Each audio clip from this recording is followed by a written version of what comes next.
ভ্রমণ মানেই বাঙালির মনে প্রাণে এক নতুন কৌতূহল এবং নতুন পথের খোঁজার সন্ধান। অজানাকে জানতে, নতুন অভিজ্ঞতার সাথে স্বাদ মেলাতে, নতুন মানুষের সাথে পরিচিত হতে, ইতিহাস, সাহিত্য, শিল্প এবং প্রকৃতিকে বাঙালির নতুন চোখে দেখা।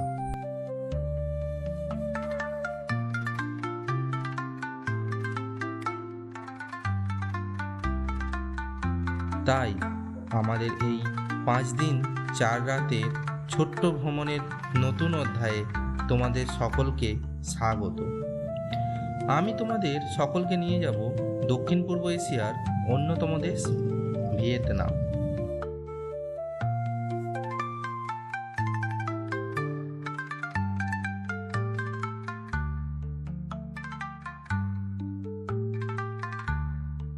তবে দর্শক বন্ধুরা, একসাথে ভিয়েতনামের নতুন স্বাদ নিতে রাজি তো?